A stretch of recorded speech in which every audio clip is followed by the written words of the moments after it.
guys! In this video ay gagawa tayo ng chicken pastil.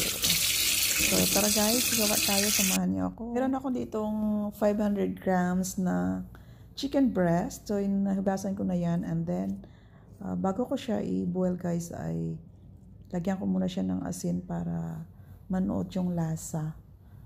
So naglagay ako ng asin at saka black pepper. And then, pinakuluan ko lang siya ng 15 minutes. Yan ang mga sinasahog ko guys. Meron akong nilagay na bawang, black peppercorns, asin. Yan lang ang nilagay ko kasi inasinan ko naman siya. So, ready na yung ating chicken breast guys. So, palamigin lang natin siya para masarap mamaya.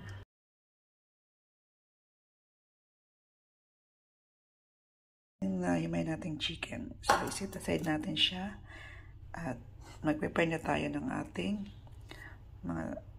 ng sibuyas at saka bawang.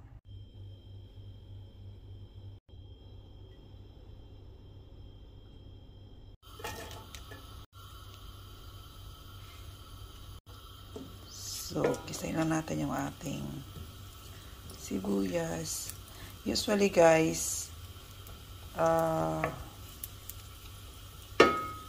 inauna ko talaga yung sibuyas bago ang bawang para hindi siya masunog agad. Try lang natin hanggang maging translucent, saka natin idagdag yung ating garlic. Natin idagdag yung ating garlic.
Lagay na tayo ng butter guys.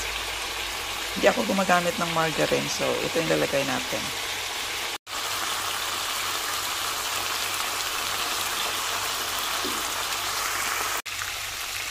Hanggang medyo tosta yung yung meat natin. Lang natin guys yung ating pastil. So guys, ready na yung ating chicken pastil. But sad to say, hindi kami mag-prepare ng kanin dahil hindi kami kumakain ng kanin. So, yung gawin namin, papakin lang namin to later. Okay guys, this is my chicken pastil, my own version. See you next time. Bye!